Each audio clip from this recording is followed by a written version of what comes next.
نوح علیہ السلام کی قوم میں ایک بادشاہ تھا، وہ بہت مغرور تھا۔ وہ قوم سے کہنے لگا، نوح کی باتوں پر کان نہ دھرنا اور نہ اس سے بحث کرنا، یہ جو کرتا ہے اسے کرنے دو، تم اپنے بتوں کی پوجا پر ڈٹے رہو۔ چنانچہ لوگوں نے نوح علیہ السلام کی باتوں کی طرف سے کان بند کر لیے، اپنے بادشاہ کی بات پر عمل کرنے لگے۔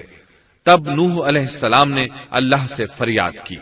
اے پروردگار، یہ میرا کہنا نہیں مانتے، ان لوگوں کی سنتے ہیں جن کی اولاد اور مال نے انہیں فائدہ تو نہ دیا، الٹا نقصان پہنچایا، اور انہوں نے میرے ساتھ بڑا داؤ کیا، یعنی دوسروں کو میرے درپے کر دیا، خود بھی مجھے ستانے میں کوئی کسر نہ چھوڑی، اور آپس میں ایک دوسرے سے کہنے لگے، اپنے دیوتاؤں کو نہ چھوڑنا، نہ ود اور نہ سوا اور نہ یغوث اور نہ یعوق اور نہ نصر کو چھوڑنا۔ ان لوگوں نے بہت سے لوگوں کو گمراہ کر ڈالا، اور پروردگار تو ایسا کر کہ یہ ظالم اور زیادہ گمراہ ہو۔ اس طرح نوح علیہ السلام نے 950 سال دن رات لوگوں کو اللہ کی طرف بلایا، لیکن اتنے طویل عرصہ میں صرف 80 کے قریب لوگ مسلمان ہوئے،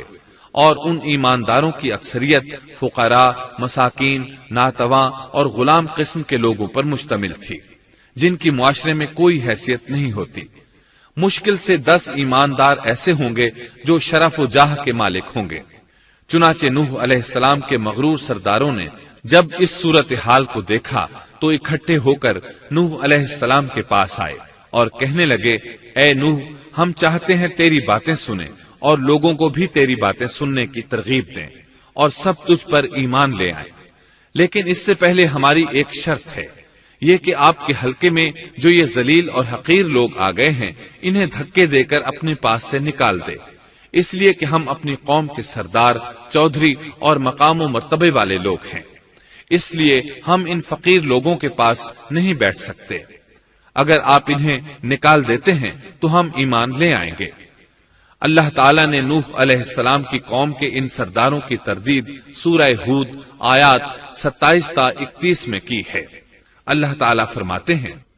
کافر سردار نوح سے کہنے لگے، ہم تو یہی دیکھتے ہیں کہ تو ہماری طرح ایک آدمی ہے، اور یہ بھی دیکھتے ہیں کہ صرف ان لوگوں نے تیری پیروی کی ہے جو ہم میں رذیل ہیں، وہ بھی اوپر کی عقل سے، اور ہم تو تمہیں کسی بات میں اپنے سے زیادہ نہیں پاتے بلکہ تمہیں جھوٹا خیال کرتے ہیں۔ نوح نے کہا، اے سردارو، بتلاؤ تو صحیح، اگر میں اپنے رب کی طرف سے جو دلیل آئی ہے اس پر قائم ہوا اور اس نے اپنی مہربانی سے مجھے سرفراز کیا اور تم سے وہ چھپی رہی، تو کیا زبردستی میں اسے تمہارے سر منڈ دوں گا، حالانکہ تم اس سے بیزار ہو۔ میری قوم والو، میں تم سے اس پر کوئی مال نہیں مانگتا، میرا ثواب تو صرف اللہ تعالیٰ کے ہاں ہے، نہ میں ایمانداروں کو اپنے پاس سے نکال سکتا ہوں، انہیں اپنے رب سے ملنا ہے، لیکن میں دیکھتا ہوں کہ تم لوگ جہالت کی بات کر رہے ہو۔ میری قوم کے لوگوں، اگر میں ان مومنوں کو اپنے پاس سے نکال دوں تو اللہ کے مقابلے میں میری مدد کون کر سکتا ہے؟ کیا تم کچھ بھی غور و فکر نہیں کرتے؟ میں تم سے یہ نہیں کہتا کہ میرے پاس اللہ کے خزانے ہیں اور میں غیب کا علم بھی نہیں رکھتا، نہ میں یہ کہتا ہوں کہ میں کوئی فرشتہ ہوں، نہ میرا یہ قول ہے کہ جن پر تمہاری نگاہیں ذلت سے پڑ رہی ہیں اللہ تعالیٰ انہیں کوئی نعمت دے گا ہی نہیں، ان کے دل میں جو ہے اللہ اسے بخوبی جانتا ہے، اگر میں ایسی بات کہوں تو یقیناً میرا شمار ظالموں میں سے ہوگا۔ اس پر نوح علیہ السلام کی قوم اور اکڑ گئی اور وہ کہنے لگے، اے نوح، بس بہت ہو گیا، تو نے ہمیں بہت ڈرا دھمکا دیا،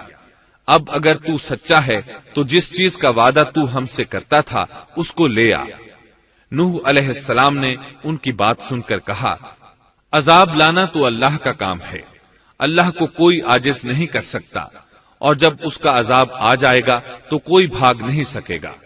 اس کے بعد نوح علیہ السلام کی قوم کا ان سے آمنا سامنا ہوا تو انہوں نے ان سے کہا، اے میری قوم، اگر تم پر یہ گراں گزرتا ہے کہ میں تم میں رہتا ہوں اور تمہیں اللہ کی باتیں سنا رہا ہوں، تم اس سے چڑھتے ہو اور مجھے نقصان پہنچانے کے درپے رہتے ہو، تو سنو، میں صاف کہتا ہوں، مجھے تمہارا کوئی خوف نہیں، تمہاری کوئی پرواہ نہیں، تم سے جو ہو سکے کر گزرو، میرا جو بگاڑ سکتے ہو بگاڑ لو، تم اپنے شریکوں اور جھوٹے معبودوں کو بھی بلا لو۔ اور مل جل کر مشورے کر کے بات کھول کر پوری قوت کے ساتھ مجھ پر حملہ کرو. تمہیں قسم ہے تم میرا جو بگاڑ سکتے ہو بگاڑ لو، اس میں کوئی کسر اٹھا نہ رکھو. مجھے بالکل مہلت نہ دو، اچانک مجھے گھیر لو. میں بالکل بے خوف ہوں، اس لیے کہ تمہارے راستے کو میں باطل جانتا ہوں. میں حق پر ہوں، حق کا ساتھی اللہ ہوتا ہے. میرا بھروسہ اسی عظیم ذات پر ہے، مجھے اس کی قدرت کی بڑائی معلوم ہے. نوح علیہ السلام نے واضح الفاظ میں اپنی قوم کو چیلنج دیا، لیکن کسی میں طاقت نہ ہوئی کہ وہ نوح علیہ السلام کا مقابلہ کر سکے. چنانچہ کہنے لگے اسے چھوڑ دو، یہ مجنون اور بے وقوف ہے. نعوذ باللہ. سبيل الدموع سبيل مريح تنهد يا صاحي كي